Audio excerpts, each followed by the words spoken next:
Merci Abdurrahman pour cette brillante introduction.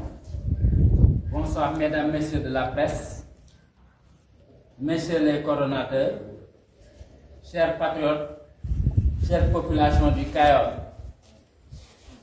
Merci à tous d'avoir répondu à notre invitation, particulièrement vous, messieurs les journalistes.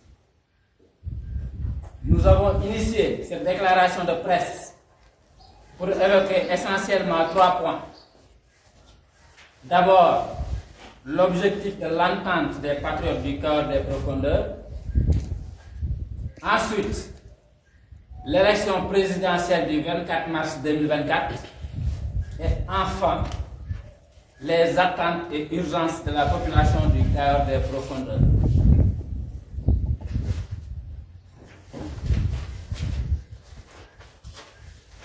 Pourquoi avons-nous mis en place cette attente? C'est pour constituer une force de proposition, une force de frappe et surtout un beau bouclier pour cette partie du Sénégal. Les 2 arrondissements, à savoir Mérina Dakhar et Niakhène, toujours laissés en rade dans les instances de décision, mais aussi dans les politiques de développement, n'accepteront plus d'être le parent pauvre du régime. Voilà pourquoi nous avons mis nos forces ensemble. Parce que 8 communes, ce n'est pas rien. Pour le deuxième point, c'est par rapport à l'élection présidentielle de 2024. L'EPAC, à travers ma voix, remercie du fond du cœur toute la population des communes de Mérina Dakhar, Koul, Pekes, Ngandiouf, Mbaye, Kilmaha et Niakhène qui ont voté à presque 60% la coalition Diomaye Président.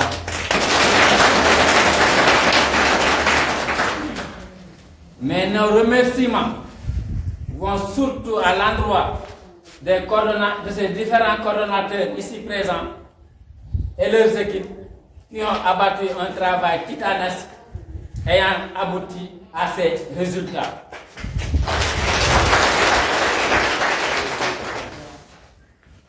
Comme troisième point, nous allons aborder qui sera juste en guise de rappel, parce que c'est nous qui avons mis ce système en place, ce sera juste en guise de rappel, les urgences du Cayor. Le Cayor souffre de beaucoup de maux, mais le temps qui nous est imparti étant un peu juste, je vais juste énumérer les plus urgents. Il s'agit des travaux de la route Mekhe-Kilmaha,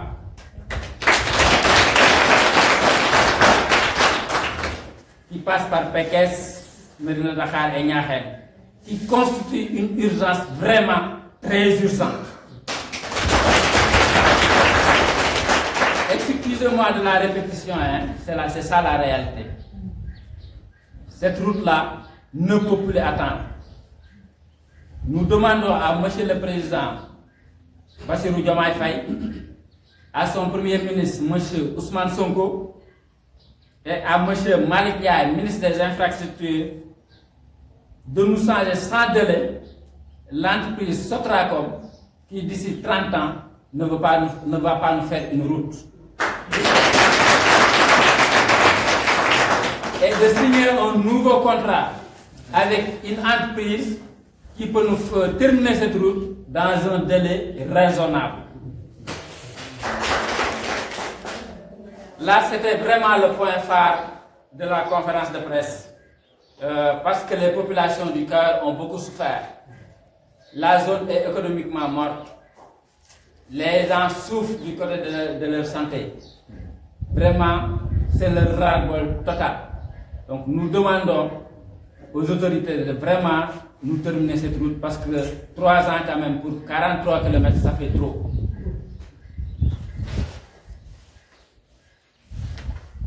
Comme autre urgence, nous avons le bitumage de la route Ndande-Ngandiouf-Niakhène, le bitumage de la route Pekes-Mbayène le bitumage de la route Niakhen Mbayeen, le bitumage de la route Pekes Gadiel Djemoul.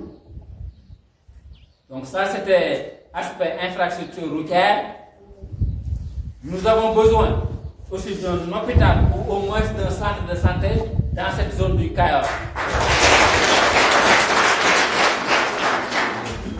Nous demandons des agropoles pour l'insertion des jeunes, l'électrification des villages car le taux d'électrification est très faible, la construction d'écoles, que ce soit dans le primaire comme dans le secondaire, et le renforcement du personnel enseignant. Nous demandons des salles de classe également pour les lycées et les collèges de la zone. Nous demandons aussi à l'État d'intervenir dans le problème d'Aquatec avec les populations, car c'est source de tension presque de tous les jours.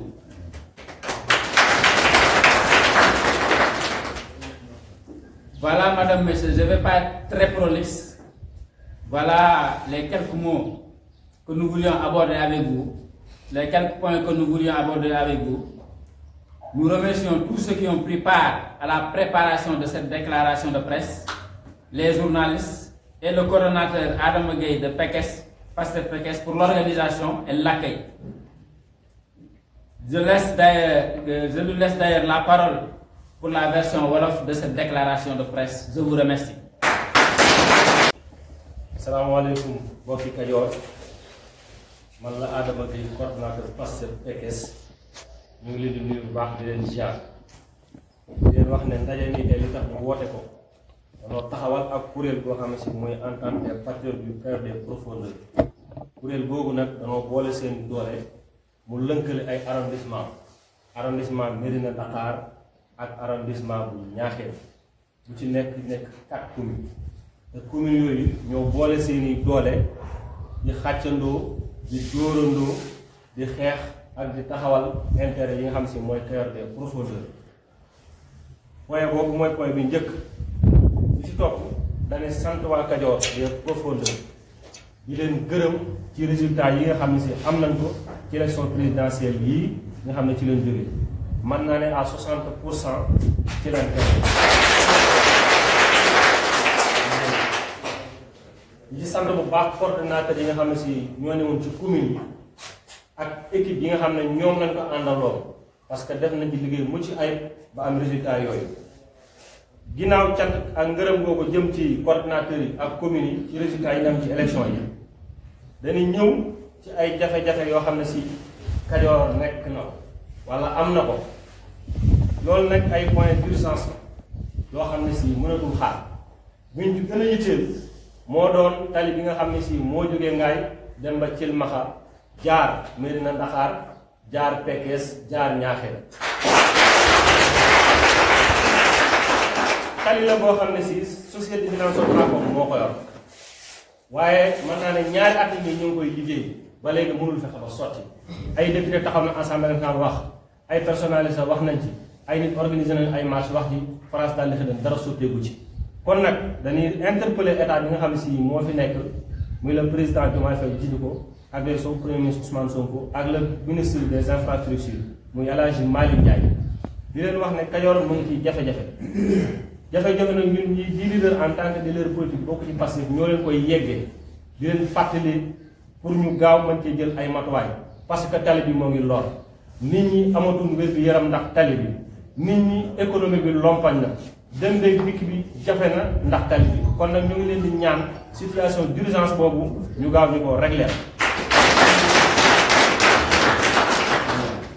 buñ ci jógee gis nañ ne gox yi dana xaw a fasanti boobu lu leen lënkale jafe na trop bokk na ci ay bâtiment yoo xam ne si war nañu ko mën a amal ci yoon yu bari jëm ci Pekes Mbayeen jëm ci Niakhène Mbayeen Pekes Jéemul ak ay yoon yu ci baree yoo xam ne si war nañu ko mën a dañuy lim ci yooyu rek yeneen point yi nga xam ne si Kajoor des profondeurs am na ko ci ay jafe-jafe bokk na ci amuñu benn infrastructure sanitaire boo xam ne si dëppoo na ak jamono maanaam ab hôpital boo xam ne war na koo mën a fajoo ci Cayor des profondeurs bi yëpp amu fi kon nag ñu ngi leen interpellé encore une fois ci loolu ak ay ak des agropoles d'insertion des jeunes maanaam boo xam ne si war na noo mën a wutal ndaw ñi lu mën a daane seen doole. beneen bi jëm na ci wàllum jàngale mi parce que lycée yi commune yëpp boo ci jël am na jafe-jafe lycée manqué nañ ay salle de classe yenn ñu ngi en construction mënut a àgg. beneen bi mooy électrification des villages donte am na waaye des na lu baree bu ñu demee ba ci jamono ji ñu naan am na ay dëkk yoo xam ne nee na ci Kajoor amuñu courant loolu jàpp naa ne lu xaw a jéggi dayoo. beneen bi mooy jàngalekat yi nga xam ne si nekk nañ ci école yi manqué na trop ci école yu bari yoo xam ne si dañ fay dem ak aussi seeni salle de classe. yeneen point yi nga xam ne si am na ci encore muy problème mu Aquatech ak population yi forage yu bari am nañ jafe-jafe ngir Aquatech population bi ñu ngi souffrir ndax luñ Aquatech teg te ba léegi problème bi muy commencé di gën di yokk. kon nag ñu ngi interpeller encore une fois di fàttali rek gouvernement bi fi nekk ne leen Kajoor mu ngi dund lu lépp te di leen tàllal loxo di leen ñaan lu mu gën a mën a gaawe rek ñu ñëw saafara ko loolu lépp. bu ñu jógee ci loolu dinañ sant gërëm journalistes yi ak assistance bi ñëpp ñi nga xam ne jóge nañ ci commune yu bari ñëw fekkee waxtaan bi sant leen baax gërëm leen merci encore une fois.